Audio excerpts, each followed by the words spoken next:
Wait, what are you doing? You gave us these action figures, and what game are you playing? I gave out a game so y'all can go downstairs in the basement and play with them because I'm playing something that y'all not supposed to be watching. Oh wow, can we play? I just said no, this game is not for kids.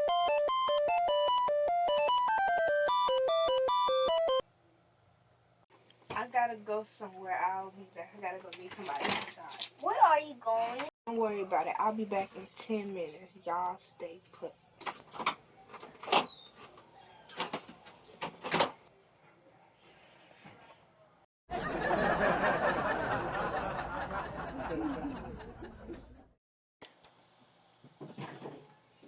Do you think what I'm thinking about? What? I think we should give this game a shot because I'm tired of playing with these stupid toys. But she said... It don't matter what she said. Let's do rock, paper, scissors shoot. Okay. Rock, paper, scissors, shoot.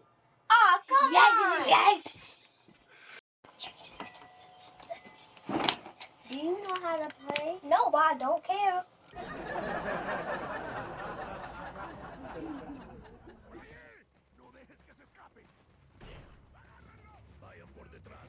Why are these people? What are they planning?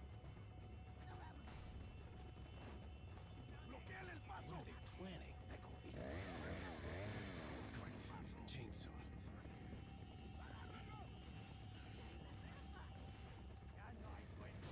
Shit. Son of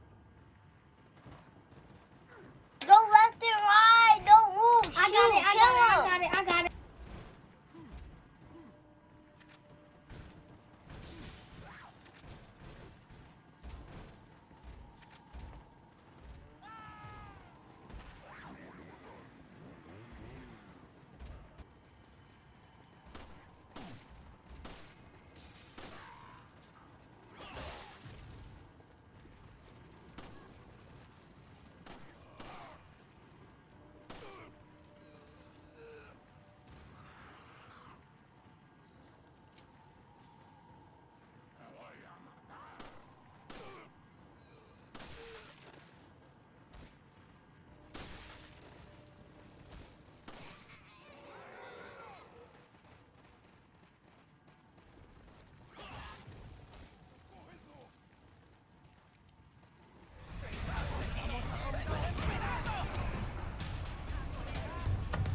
Right.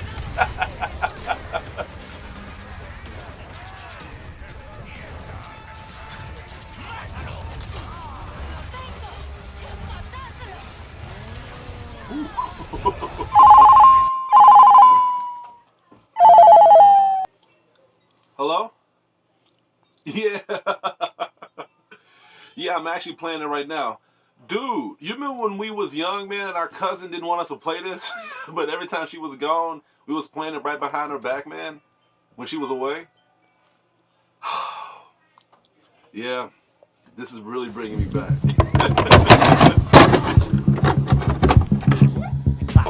The first one to do that, I bet you never knew that. Back like a tailbone, who you got the tail on? If it ain't about me, about whole D, about face. If you ain't on higher, learn it. The soda in the pot and the fire, burn it. This shit is so dope, you might wanna be my friend.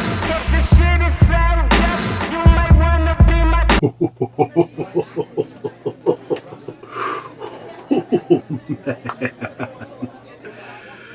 Oh man, I had a very good time playing this game. I normally say that after the headline, but I just cannot contain myself how much I've enjoyed playing this game. If you guys seen my streams, then you would agree. I already recommended 5 FIFA. I almost said 4. I almost had the 4.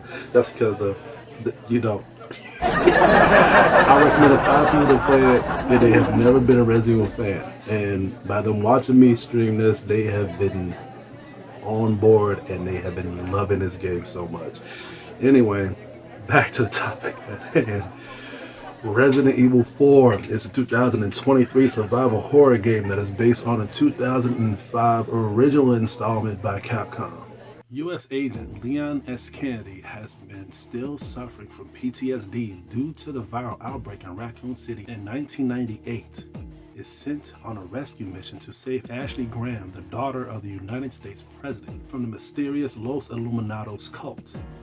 While proceeding this mission, he hopes to put his mind at ease and to put an end to the viral chaos of Umbrella. But it not only causes more questions, but even more hellish nightmares. Now, to be fair here, I'm not even a Resident Evil fan. I'm not. Now, for the hardcore Resident Evil fans, that means that they have watched every movie, including the worst ones, the bad ones.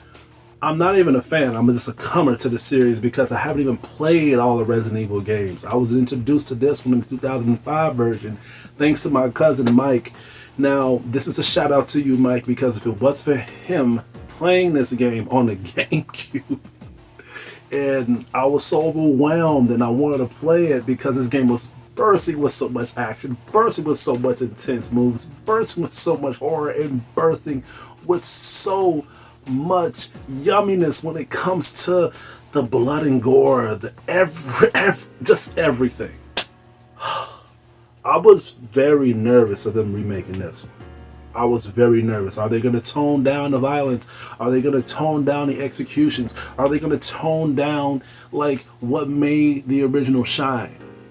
And if they're going to bring that back, are they going to water down the executions of what made the game shine?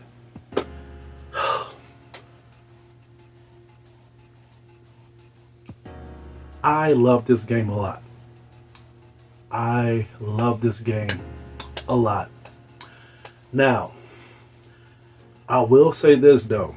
If you have not played Resident Evil, this is not for the people who have played the original Resident Evil 4, but for the people who has not played the original Resident Evil 4 and don't understand why we jumped into the Resident Evil bandwagon, because I will speak for the people who jumped into Resident Evil because of the original Resident Evil 4. I'm one of them. That's the reason why I jumped into Resident Evil, because Resident Evil 4 has brung me into this. Newcomers that want to know how this happened, play this one. It may not have the same tweaks as the original, but this may actually want you to drop into that regular version. I guarantee you. The game pulls you in very similar in a way like the original does, when Leon is in the car busy reminiscing about Raccoon City and he's in the verge of just trying to find the president's daughter and where she's located. But they actually stretch this out to show you the choreography of Leon and him interacting with the 2 police officers that is taking him on this trip. Now, I did like this because when things end up getting bad with Leon and these 2 officers in the original version, I just thought that it was just cattle. I thought that they was literally characters that show us what happens when they get across into these villages, but they have stretched this out to the point where we was actually beginning to feel attached to these characters. So when things got bad, and then when Leon was beginning to investigate to what was happening to these 2 officers and it was beginning to be missing, I did not just feel engaged and on the edge of my seat, but I really did feel like this was a horror movie. Like Becky, where is Jim? Last time I seen him, he was right here. They did great with that scene because I really didn't want nothing to happen to these cops, and they actually flesh it out all the way into the second part of the game to what happened to the other police officer. That's very good pacing and very good choreography to pull the fans in to the beginning of this franchise. As we get deeper into the story, we don't just get introduced with new characters and give us dialogue with them. But one thing I noticed about this remake is that they have done something that the original didn't do, is give us more variation to the infection. The Los Plagas and the Los Illuminados code as well. You have to read these documents. You have to read these collectibles that you get, because they explain how these cult leaders came, how they decide to affect the villagers, and at the same time why they chose this spot to lay low. they just explain how these things happen and what happens when these people interact with them. But one thing I do like too is how the enemies interact with the infection. I thought that was very well done, especially when you get later into the game, when you get introduced to the cults. And just like the original, you do have the cults that wear the outfits and they throw the pitch axes at you and stuff, and the freaking what's that, the switchblades and everything like that. And then you got the guy with the red, the full red suit and just saying Matalo, Matalo, Matalo.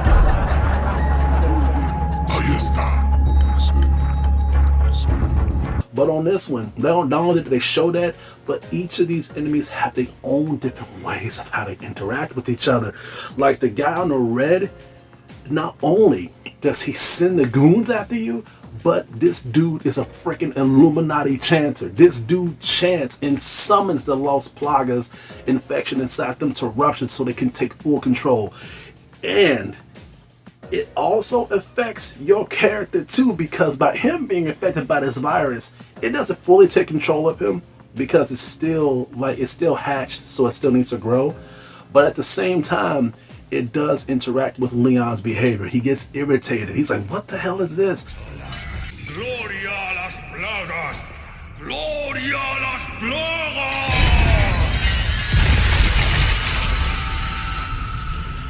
Is he doing this? Sorry to interrupt.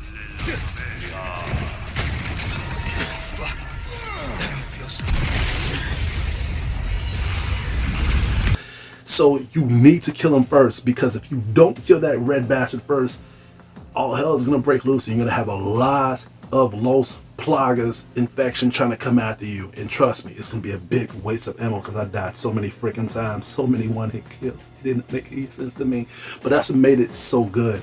That's what made me more fearful to the game. For once, I really felt scared playing Resident Evil, and I haven't felt that since I played Resident Evil 7. Jesus Christ, y'all did a good job. The atmosphere of this game is also pretty frightening. And it's from every aspect. When you go to the villagers, when you go to the castle, when you go deep underground to see the facility of where these viruses is being created. But I'm going to have to say my best horrific part was in the castle when you get introduced to the Los Illuminados cult itself. I thought that part of the game was, I'm gonna have to say, beautiful, because they have done the horror so well on this part, to the point where not only that they introduce us with enemies that could spawn certain plagas infections so you can be attacked in a more thrilling manner, but they have done well with the spawn points of the new enemies that is introduced to us, like the original, like the blind guy with the claws. When they introduced that part to me on this game, I was completely on the edge of my seat. I was very scared. Now, on the original version, it was very different how they showed it to us, which I didn't mind. You got to keep the fans on edge. You got to kill our predictions, and they have done that well here. I feel as if they know how to tweak out certain things here, but the question is the execution. And I thought the execution of that part that I thought was my favorite was done well. Anybody that played Resident Evil 4, the remake, have their own little debates here and there. What was their most favorite scary part? That part, when you get introduced to the Los Illuminados project inside the castle, hey, I thought that was my very, very, very well polished scene, especially when I go right by I forgot what area it was, when the guy was screaming in agony and all of a sudden one of the plagas begin to take full control of him. He just gets apeshit. They showed it in the trailer and I'm like, what the fuck is going on? Dude, even though I had a lot of weapons and I had a lot of resources, I really did feel vulnerable. I'm like, man, I don't know what's going on here. They got the advantage. The action on here is very, very intense, and that's like one of the most major strengths of this game.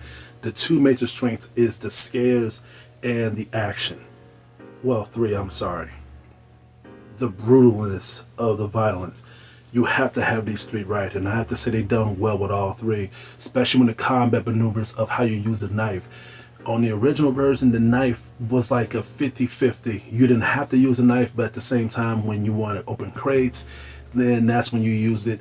defeating Krauser on the original version was very necessary to use a knife. He dies quickly. He dies way more faster when you use a knife. But on this one, they made it to the point where the knife is very reliable, especially when you want to do close range combat when it comes to the enemy trying to attack you. And you can use a counter attack, which makes your melee attacks more fluid instead of you just shooting them in the head or shooting them in the leg. So you can do a kick move or do a suplex. The knife will help you do these executions, even though the knife actually has a durability bar, but you can get more knives in the future. The violence is great too. That's like one of my major complaints, not major complaints, but one of my major concerns of the game is, are they going to tone down the violence? Are they going to not get Leon's head cut off? Are they going to cut the death executions if he doesn't dodge on time? Not only did they add that back on here, but they have made it to the point where they have found other good horrific gory ways for Leon to get killed off. Now they have took some away. They have took some away from the original that they didn't want to put on here. I don't know why, but I'll have to say that I was still satisfied of what it was given to me, because how Leon gets executed by these enemies on here, I was like, Jesus Christ, they did that? Like, wow, I'm like, what? Are you serious? I thought we was taking a step back from the violence, especially since after I played Resident Evil Village, and I was like, wait, like, come on, like, we're really gonna go PG-13 on this shit? But no, they said, look, we fucked up. This is our way of us thanking you. And I really felt like a kid again, being afraid to be on low health and seeing how these enemies was going to kill me. And it's not just by bosses, it's by regular enemies. If these enemies put their hand on you, I'm talking like regular enemies all the way to the freaking villagers, they can brutalize Leon to the point where you're like, damn, Jesus. But that just shows you how powerful this virus can take hold on people. They don't give a fuck who you are, what they can do to you. Yeah, the brutality and the blood and gore and the executions, they won't disappoint you. They have fixed most of the character dialogues on here that we were supposed to care about, but the main focus that they have done right was Ashley and Lewis's character. Now, we know more about Lewis's backstory on here to the point where we begin to understand his motivations and why he wants to help Leon and Ashley, but Leon begins to try to be an asshole to Lewis because he's a part of Umbrella. Now, this is his way of him literally trying to redeem himself, especially towards the end. And I thought they was going to do the exact same thing how they did on the original, how Lewis ended up being on one part and after that then he's not there anymore. But they have fleshed out Lewis's character to the point where he's on certain parts of the game that we did by ourselves in the original. They fleshed out his character a lot more on here to the point where I begin to like him a lot. Kind of more than Ashley in a way. And that's a shocker because they have done well with Ashley's pacing of her character choreography as well. I love how they've done Ashley to the point where not only did she feel more like helpless at situations, because you can, instead of her standing still and having her follow you, you can actually have her be close to you so you can feel as if she's around when you run, or you can have her have space where you get to aim, you get to have better visions of how you shoot enemies, and at the same time when she's away from you, she can literally dodge enemies' attacks. She won't just sit there when enemies are trying to attack you. But I think it has something to do with the difficulty setting, because I played this and I beat this on hardcore mode, and she did a little bit of both. She ran and she dodged enemies' attacks, and there were times where I think it has something to do with how many enemies there are, because if there's a lot of enemies then she gets petrified of fear. I think that's cool. I think that's well done, especially when she gets captured. Instead of her being captured and she goes into a room, they actually got like a little bit of a time sequence bar to where it goes up, then the game goes then the game is over. So no matter where she's at, no matter where she goes to, no matter what door the guy carries her to, you got to get to her before that bar increases to the point where it's game over. I thought the maneuvers of that mechanism was great, even with the pacing of the characters also. Ada Wong, let's just say here I'm like 50-50 with this. Other half I did not mind because everything I've learned on Resident Evil 2 paid off on this one. So at this point, it's like, okay, what more can they add on here? The other half is with the debates. I do agree, because out of them not seeing each other all this time, Leon hating Lewis by being a part of Umbrella wears this same hatred on Ada, especially when you're trying to redeem yourself in from what happened in Raccoon City. And then at the same time, you still not shocked that she's not dead after you saw her fall off the cliff and she gives you that rocket launcher. You don't know where that rocket launcher came from. Yeah, I'm 50-50 with that. All the character dialogues on here was like a 50-50 hit or miss, except for those two, Ashley and Lewis. I think their character development was done great, fantastic in a way. But one thing that still bothered me, and even on to the original version, was Krauser's. I felt like his character development and his dialogue still did not win me over. When I played the original version, when I was introduced to Krauser on the 2005 version, and when Leon was like, "Krauser, you're alive," and I did not feel it. I was like, who the fuck is this dude? Maybe he was on another Resident Evil game. I think he was on Resident Evil, like Umbrella Chronicles, but that came out later, I think. So that doesn't count. I feel like if you want me to care about these characters, especially Krauser, because Krauser's battle did get fleshed out, it did get more fluid, they did show like some military aspects of them fighting each other in a certain like mission or what, not fighting, but the sparring. There was the sparring, and Krauser actually taught Leon how to do the survival mechanisms, how to use a knife, how to use, the kick moves and the suplex. Krauser taught him that shit. So I feel as if you want us to care about these characters, how about y'all flesh out the past on this one? How about you give us a tutorial in the beginning when I was reminiscing about Raccoon City and how I ended up learning how to fight after a process when Krauser was teaching, if Krauser taught him how to use a knife and how to use the kick moves. That would have been a great tutorial and a great character dialogue simulator for us. But y'all didn't do that here. Why the hell not? That would have been cool. Even the enemies, the main enemies, could have been more fleshed out on here. Especially Venturis Mendez, the Hispanic Mr. X of Resident Evil. Almost every Resident Evil had their own little Mr. X simulator. On the original Resident Evil 2, we had Mr. X himself. Then Resident Evil 3, we end up having freaking Nemesis. Then Resident Evil 7, we end up having Baker. Then Resident Evil Village, we end up having Lady Dimitrescu. And then now on this one, we got Venturis Mendez. There's always that over-the-top big person that we can't kill unless we bullet sponge the hell out of them and they get stunned within a couple seconds. They try to do that part on this one. When Venturis Mendez, when he follows you for a short period of time, you gotta run a few feet and then it shows to a freaking cutscene. But I feel like they could have done more of that. Venturis Mendez is a threatening and imposing character, and you did not give enough for us to feel that imposement and threatening ability of his character. How about if y'all would have done this to him? By this game having a certain small nitpick of an open world simulator, how about y'all have some parts where we go into the village or go outside by the lake and then Venturis Mendez shows up with his people, with his villagers, and he follows you until you go to a certain spot and he just gives you a break. That would have been fucking off the chain if y'all would have done that. It's probably not too late if y'all end up updating the game, but that would have been a very good way for us to feel that threatening and imposing. No, you know what? Fuck it. Y'all fucked it up. People already played. Now, before we get even further into this review, because I noticed, because I got shit from my last review, I don't want no more people calling me a nappy-headed hoe, because I know I'm a couple weeks over because of my braids.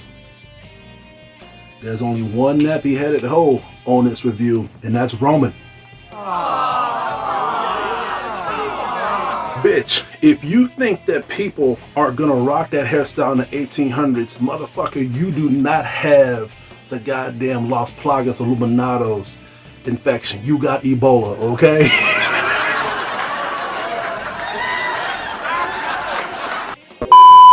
The game's major focus to me, in my opinion, was the power of the infection. When Leon got infected with the Los Plagas, Los Illuminados code thing, I wanted to see how they were going to flesh out this infection. Are they going to show more symptoms? Are they going to show how is it going to interact with Leon? And they done that well here. They done that pretty good, especially when it came to Sadler finding ways to control his minions and him controlling Ashley and Leon at the same time, to the point where I literally thought that Ashley was going to get killed. I thought that she was going to die in certain scenes. Same thing with Leon too. Now later into the game, they showed us the visual aspects of the Los Illuminados infection. If you was very deep in what was your vision, what you were seeing, it was a little bit of a disappointment. I really did feel as if they should have just showed us the insanity of what happens when you get infected, what makes people go mad and what they see. But instead they just showed Leon running into a certain white cloud filled with people wearing all black. What they should have shown was him being in Raccoon City and all the zombies was hurling around him, and he had no choice but to run past them. And if one of them ended up biting him, then that's when the infection is spreading even more and more, to the point where they gain full control. I should be a fucking game developer. Fuck making bugs. The merchant is even more fleshed out in this game too. I almost forgot to mention that. I love the merchant even more than I love the original, because on this one, the merchant cracks jokes. The merchant actually talks shit about you. When you come and see him, he tells you, man, you stink. You smell like you've been through a battlefield. It cracks me up every single time he says that shit. There are times when he even gives you advice of how to save ammo, or how to use, or just completely just save your resources or whatever, or just look at what I have this off, I have that deal off, whatever. When he gives me these advices, especially when he tells me things as if you only live once, or when you go into a battlefield, make sure that he tells you so much things. There are times where I don't even buy nothing from the freaking merchant. I just listen to his advices and I just go on my merry way. But he do get pissed off with that too, by saying next time buy something strange. He even throws you with side missions along the way.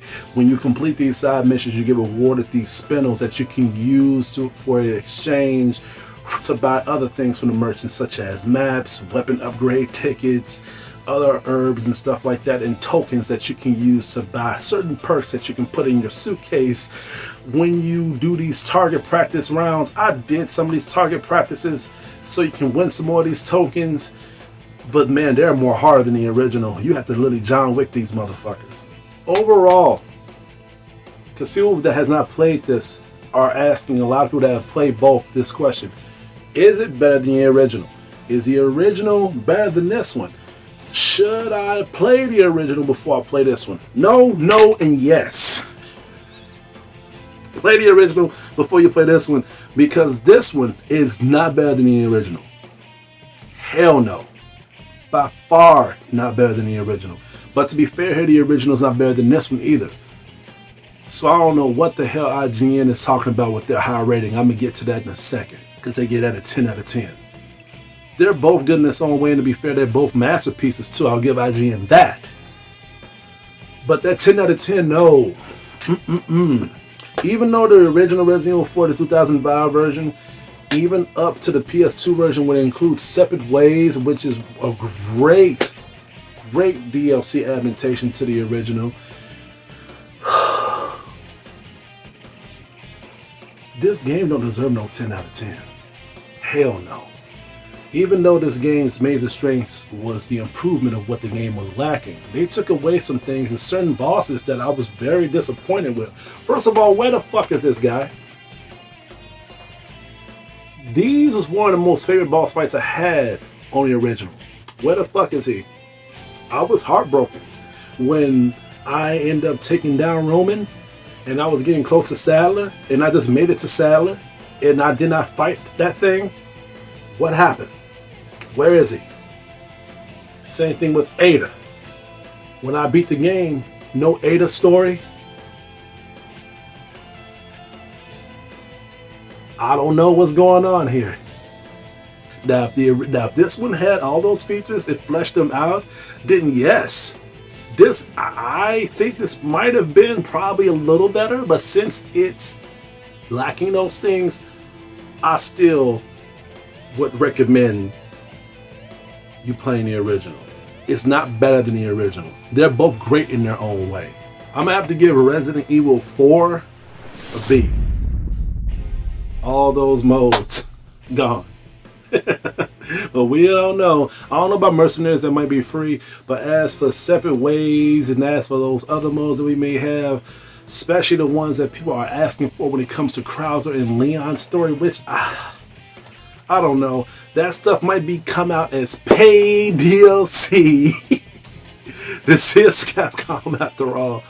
So I won't put it past them. We're in a day and age now where things are being higher, things are being more expensive, and we're getting like a higher paywall for it. And for old comers like us, we have to speak about it. Because even though there are games that are like this, that has better graphics and better choreography, and they flesh themselves out when it comes to the visual aspects of these things being higher definition, you have to go all the way. You can't take steps back and then expect a very, very high praising rating, especially for people like me, because I don't have nothing to lose but time.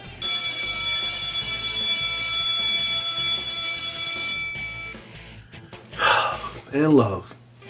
And I lost a lot of that when I found out Mercenaries wasn't on here. But I gotta wait because I know it's gonna come soon. But other than that, that's all I have to say for today. Please stay tuned for more of my upcoming reviews and videos headed your way. This is Hugo, your critic teacher, and you guys have a good day.